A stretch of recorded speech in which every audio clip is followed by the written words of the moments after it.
que pour Jésus ce matin. Rien que pour toi, Jésus, ce matin. Nous sommes là pour toi, Jésus. C'est pour toi, Yahweh, que nous élevons nos voix. C'est pour toi, Jésus, que nous sommes là. Et c'est pour toi que nous élevons ces cantiques. Nyosoponayo. Everything for you, oh God. Nyosoponayo, Jésus. Seigneur de gloire, nous te laissons ces moments, oh Dieu, entre tes mains. Nous te laissons, Yahweh, nos cœurs entre tes mains, Jésus. Nous te laissons, Seigneur de gloire, toutes les choses, Yahweh. Nous te laissons nos bouches, oh Dieu. Seigneur, dirige nos pas, dirige nos cœurs et dirige toutes les choses. Nyonsoponayo, Père éternel, parce qu'il n'y a point de Dieu comparable à toi. Il n'y a point de Dieu semblable à toi, Jésus.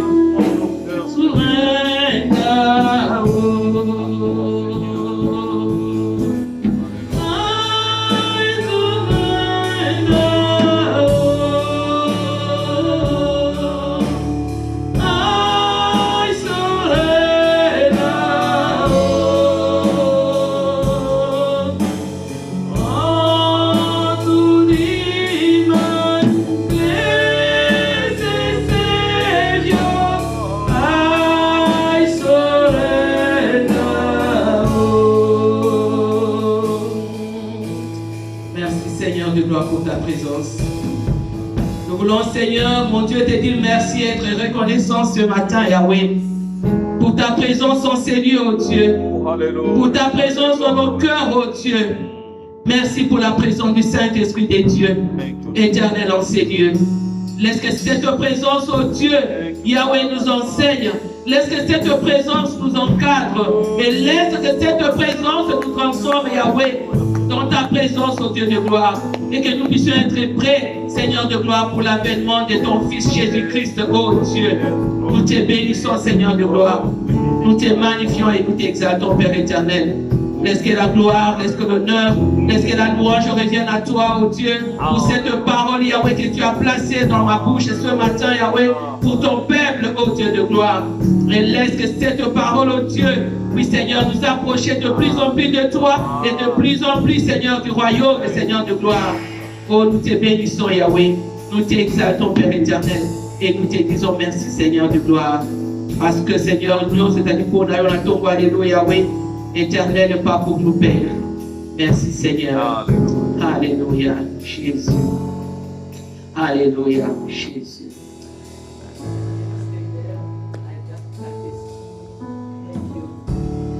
Thank you, Nema. Thank you. Thank you, Busime. Thank you. Your name is Busime, n'est-ce pas?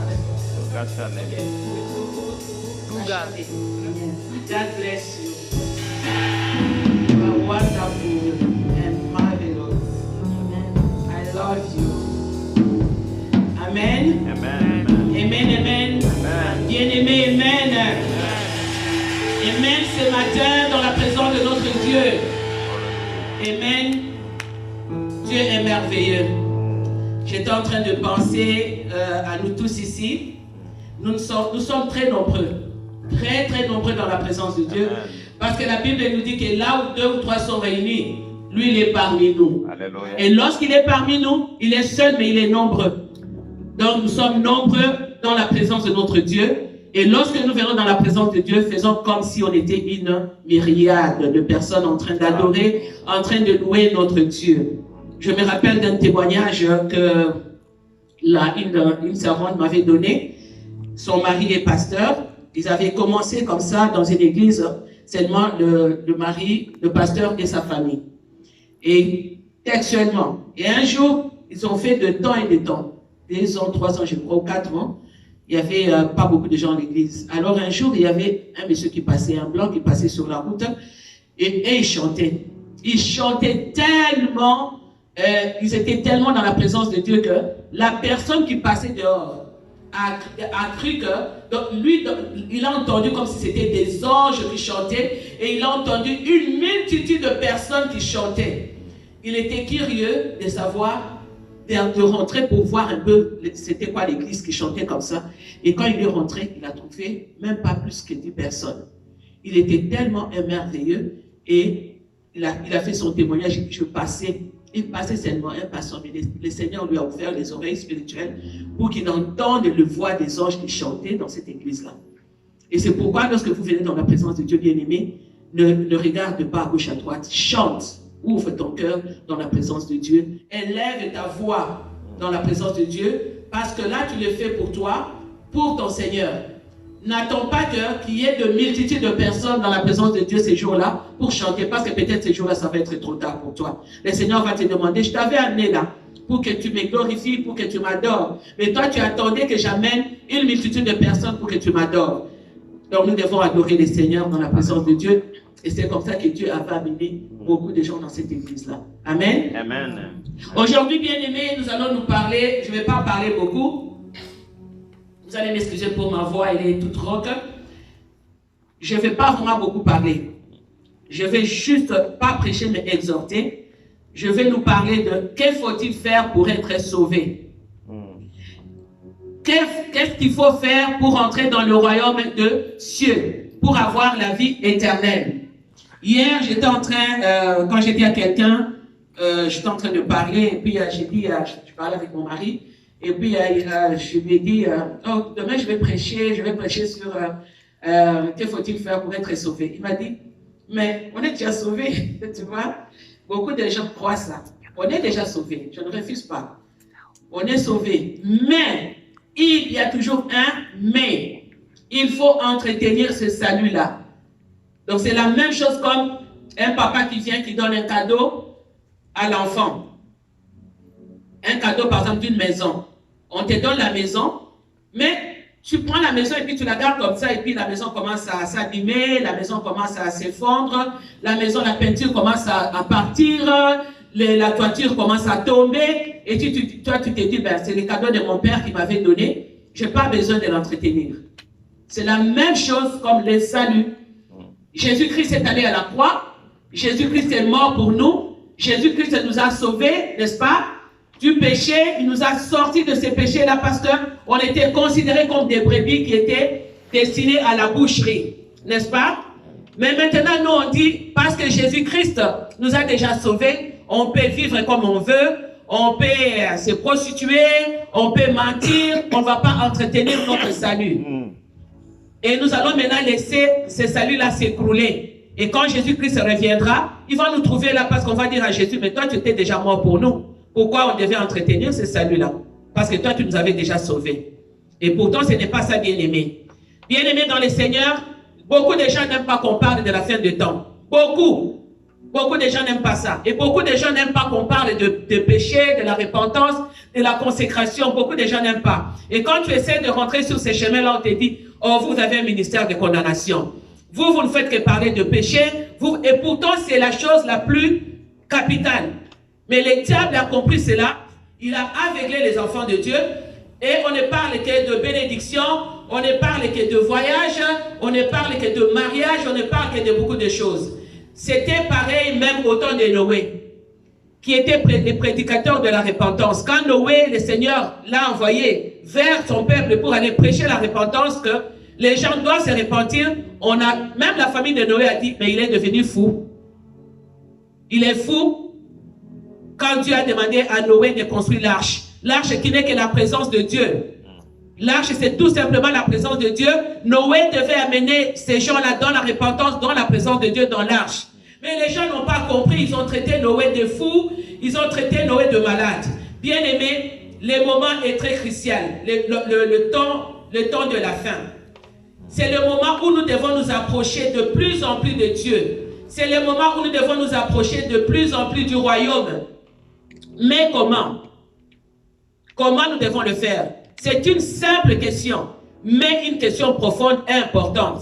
Des fois, nous allons considérer ça, tout le monde parle de la fin du temps, tout le monde parle de la fin du temps, mais on ne comprend pas certaines choses. Nous sommes dans la distraction. Bien-aimé, où passeras-tu ton éternité? Où passeras-tu ton éternité? C'est très important. Tu sais, quand tu es sur cette terre, j'ai dit toujours à mon fils, Stéphane, je parlais un jour avec Stéphane, Stéphane me demandait, je ne sais pas quoi. J'ai dit, Stéphane, tu sais quoi? Et très souvent, le Seigneur m'inspire comme ça à travers l'enfant. J'ai dit, Stéphane, il m'a demandé quelque chose, je ne sais pas quoi. J'ai dit, Stéphane, tu sais quoi? Tu sais, quand tu vas me demander le pain, tu vas me demander quoi? Je vais pouvoir ça. Je vais chercher le pain. Je peux même m'endetter pour te donner le pain. Mais quand tu es déjà dans l'éternité, quand tu vas demander de l'eau, Pasteur John, donne-moi de l'eau. Pasteur John, dépendant de l'endroit où tu vas être, si tu es en enfer par exemple, c'est fini pour toi. Comme les riches avec Lazare. C'est fini avec toi. Lazare qui était dans les seins d'Abraham et les riches qui demandaient, donne-moi même une goutte d'eau pour que je me rafraîchisse parce qu'il fait tellement chaud ici. Là, c'est déjà trop tard pour toi. Trop tard, bien-aimé. Et nous allons prendre notre Bible et nous allons lire dans les livres de Actes. Actes 16, 31. Actes 16, 31, nous allons voir ce que la Bible nous dit au sujet d'être sauvé. Actes 16, 31.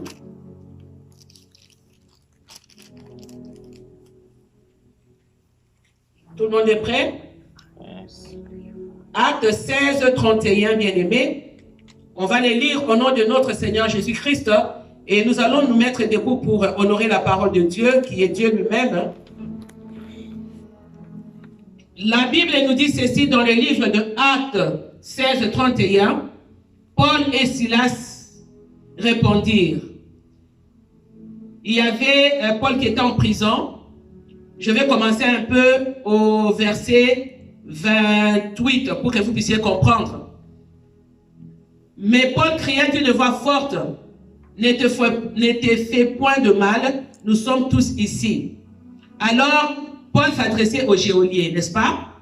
Alors les geôliers, ayant demandé de la lumière, entrant précipitamment et se jeta tout tremblant aux pieds de Paul et de Silas. Il les fit sortir et dit, Seigneur, que faut-il que je fasse pour être sauvé?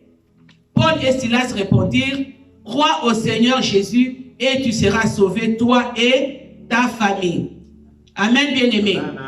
Nous pouvons nous asseoir dans la présence de Dieu. Ici, Paul et Silas lui dirent, crois au Seigneur Jésus et tu seras sauvé, toi et ta famille. Crois au Seigneur Jésus et tu seras sauvé. Crois et tu seras sauvé. Si tu ne crois pas, tu ne peux pas être sauvé. Il faut d'abord croire pour être sauvé. Amen. Amen, bien-aimé. Bien-aimé, notre destinée éternelle est très importante pour Dieu. Donc, la condition de notre âme est très importante pour notre Dieu et pour nous-mêmes.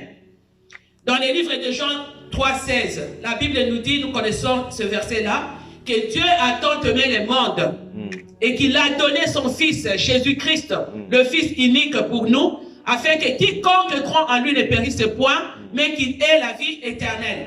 On dit bien quiconque croit en lui. Tu crois en lui, tu ne vas pas périr. Jésus est mort pour nos péchés, bien-aimés, et Jésus était ressuscité pour nos péchés, et il avait englouti nos péchés, et il nous a amené le salut. Chacun marchait, comme je vous ai dit au début, comme au temps de Noé, chacun marchait selon sa propre voie. Et actuellement aussi, il y a des enfants de Dieu qui marchent selon leur propre voie. Mais ce matin, Dieu nous demande de suivre sa voie, de marcher selon sa voie, de marcher selon lui, selon ses recommandations.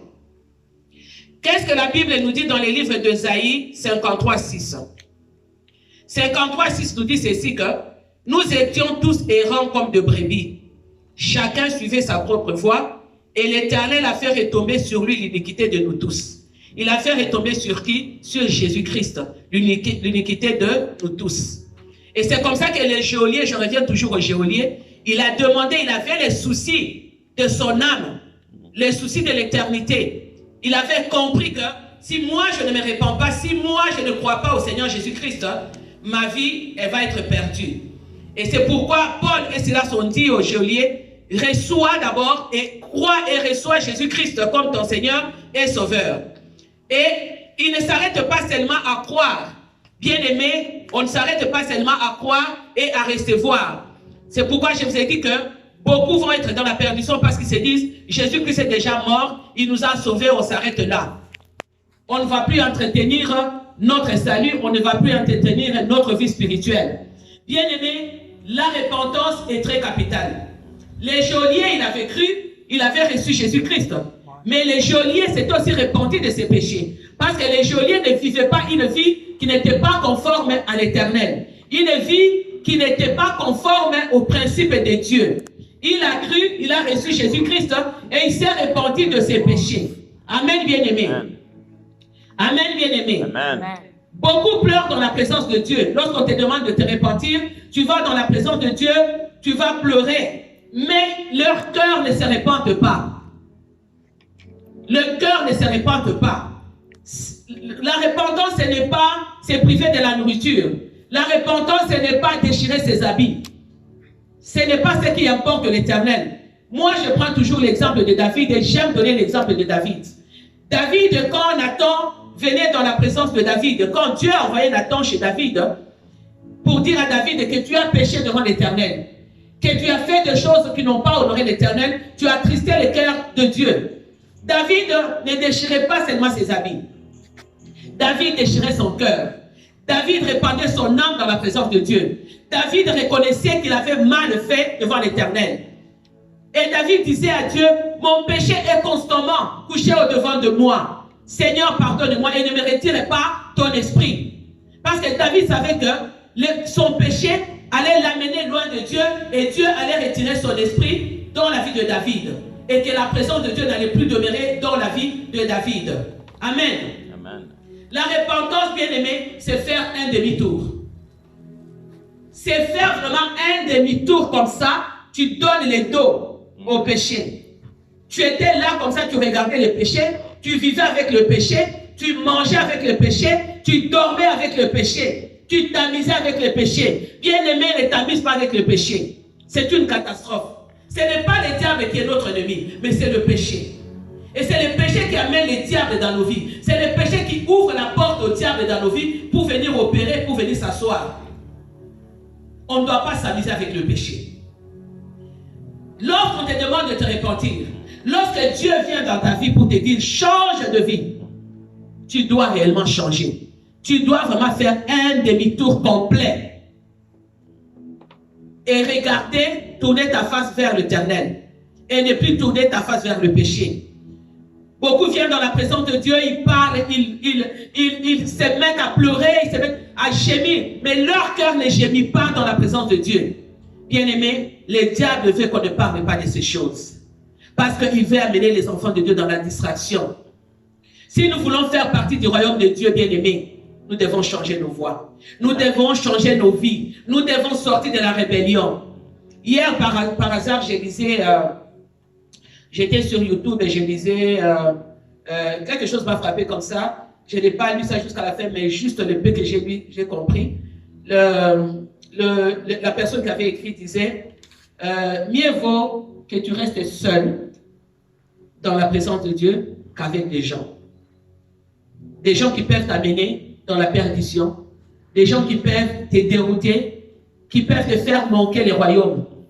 Mieux vaut que tu restes seul, mais tu restes avec Jésus, dans la présence de Dieu, même si tu n'as pas d'amis. Hier, je parlais aussi avec une amie comme ça, il m'a dit, tu sais, mes bises, depuis un certain temps, je suis là, je ne veux plus, va ici, va là-bas, va manger là-bas, va faire ceci. Non, maintenant, ma vie est concentrée sur Jésus.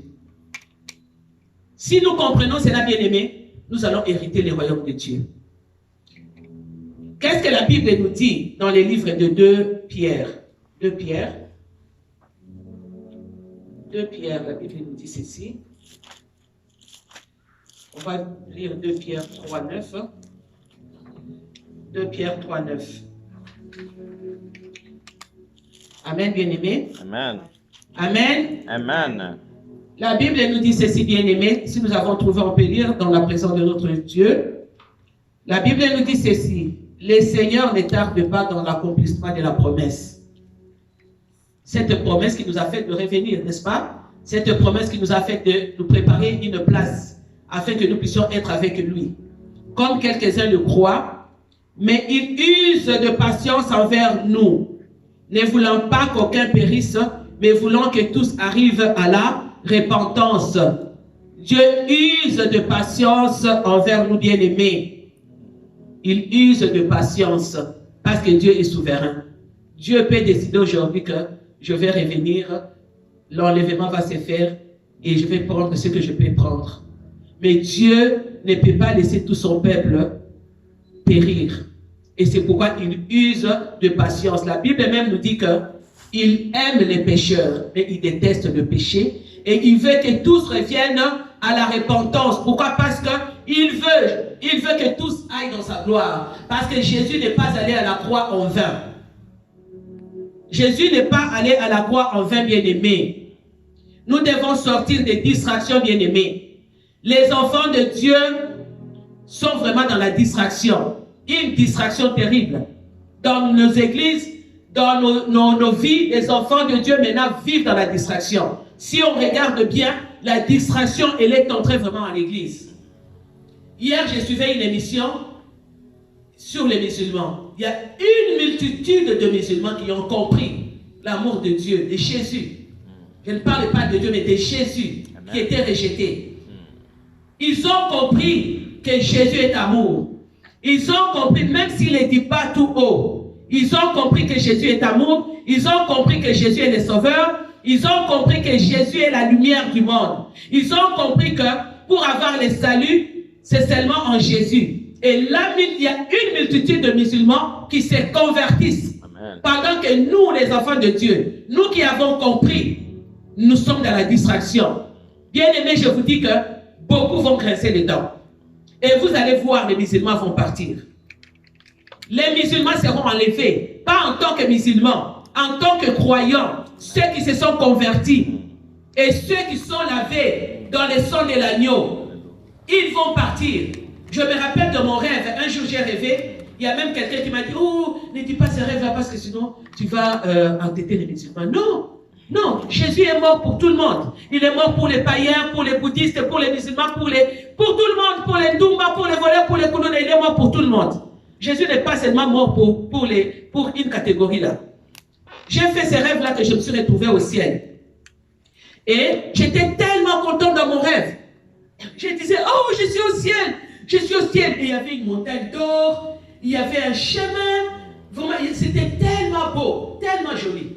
Et maintenant, quand j'étais là, je courais partout comme un enfant. Je disais, est-ce que vous avez ça? Il y a aussi des arbres, il y a aussi ça.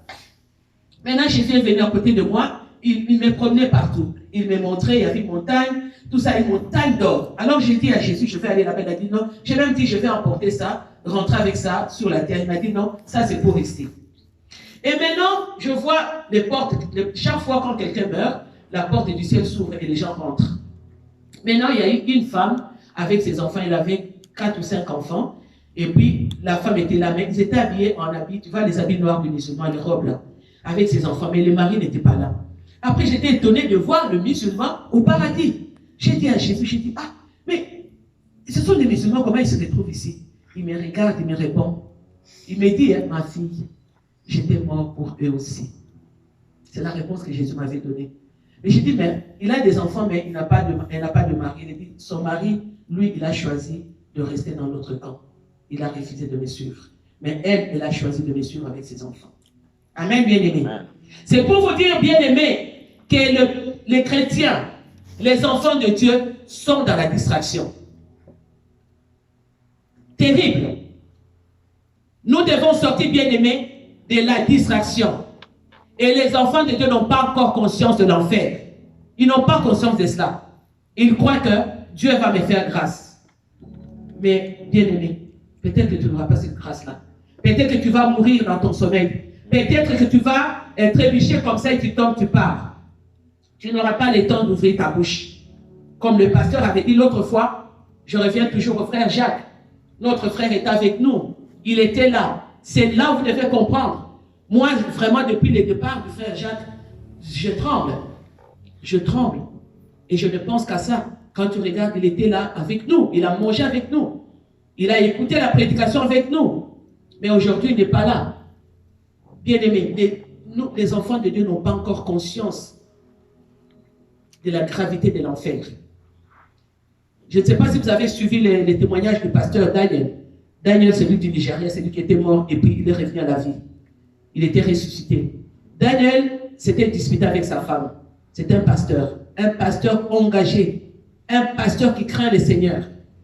Mais pour un petit rien, cet homme-là allait perdre son âme. Et il a pleuré devant l'ange de l'Éternel. Il s'est disputé avec sa femme le matin. Et c'est sa femme qui avait tort. Le pasteur Daniel est allé s'enfermer dans sa chambre. La femme est venue pour aller vers le mari, pour lui parler. Daniel a refusé d'ouvrir la porte. Daniel a refusé de parler à sa femme. Quelques minutes après, Daniel a pris sa voiture, il est parti pour aller faire son travail d'évangélisation. Il arrive en cours de route, le frein de sa voiture ne donne plus, il fait l'accident, il meurt. Et c'est une histoire vraie. Si vous allez dans les trucs, je vais vous envoyer le lien.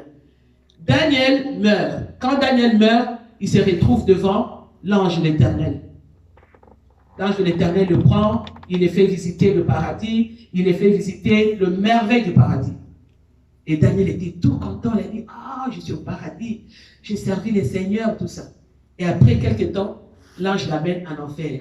Il ouvre la porte de l'enfer. Il dit à l'ange, je ne peux pas entrer ici. Non, je dis, oui, tu peux entrer ici. C'est ici ta place. Il dit, non! Daniel a pleuré, non, non! Il dit, c'est un endroit horrible et terrible. Il a dit aux enfants de Dieu, tu ne peux pas accepter d'être. C'est un endroit terrible et horrible. Il dit, cet endroit-là a été fait pour le diable et ses démons. Daniel a pleuré, il a dit, non, mais moi je suis pasteur, j'ai servi le Seigneur, je parle en langue, je fais ceci, je fais cela. L'ange lui a dit, non, ton endroit c'est ici. Daniel a pleuré, elle a dit non. L'ange lui a dit, tu sais pourquoi tu vas venir ici? L'ange lui a montré maintenant le film de sa discussion avec la femme. Il a dit, regarde. Daniel a pleuré, je vais retourner, donne-moi seulement une chance que je retourne pour aller vraiment m'arranger avec ma femme. Il dit, à cause d'un manque de pardon. Un manque de pardon, ça a amené Daniel en enfer. Mais comme elle avait une femme et la faveur de Dieu, cette femme est restée en train de prier sur la terre. Seigneur, ne prends pas mon mari. Seigneur, aie pitié de mon mari. Et comme il y avait la croisade de l'Américain, ici j'ai oublié les noms, et c'est comme ça qu'on avait amené les corps de Daniel là-bas. On n'avait même pas prié pour Daniel, mais Daniel était revenu à la vie à cause seulement de l'adoration, la présence de Dieu qui était dans cet endroit-là, bien aimé. Et il est revenu à la vie, il a commencé à donner son témoignage. Il a dit, j'ai failli perdre mon âme à cause d'un manque de pardon. Il dit, je vous en supplie, cet endroit-là est horrible, horrible. Bien aimé, on n'a pas encore la réalité de l'enfer. Donc c'est parce que Dieu ne nous a pas encore amenés dans ces endroits-là. C'est pourquoi on croit, on vit, on fait ce qu'on peut, on déteste, on ne pardonne pas. Bien aimé, la repentance est importante pour notre salut. Très importante. Et cette repentance-là nous amène le pardon de Dieu. Et le pardon de Dieu nous amène dans la présence de Dieu. Bien aimé. C'est pourquoi nous devons demeurer dans la repentance. Jésus-Christ, lorsqu'il est mort sur la croix, il a payé le prix. Et le prix qu'il a payé, c'était le prix parfait et complet pour nos péchés. Il n'a pas payé le prix à moitié. Et nous ne devons pas faire les choses à moitié. Ce matin, bien-aimés, Dieu nous parle. Dieu nous parle chaque jour. Il nous parle à travers sa parole. Il nous parle lorsqu'il rappelle un de ses enfants auprès de lui. Il nous parle. Il nous avertit avec amour pour dire, hé, attention, change ta voix. Regarde, réveille-toi. Des fois, on se réveille seulement lorsqu'il y a un mort.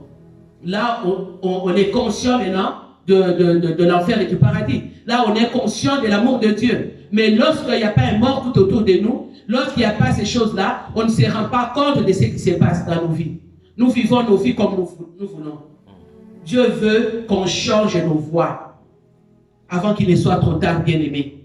Dieu veut qu'on change. Dieu veut que tu pardonnes ce matin. Que tu pardonnes. Si tu as retenu des personnes dans ton cœur, libère ces gens-là. En libérant ces gens-là, tu te libères aussi. Tu libères ton éternité aussi. Sors du mauvais chemin.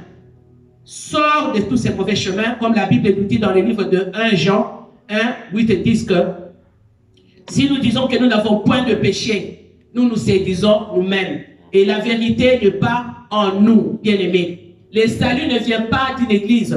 Le salut ne vient pas d'une famille. Mais le salut vient de Dieu. Et toi, tu dois entretenir ce salut-là. Comme Romains 3, 23 nous dit que les salaires, quand tous ont péché, sont privés de la gloire de Dieu. Ceux qui ont péché plutôt, sont privés de la gloire de Dieu. Je vous donne toujours l'exemple du frère Jacques.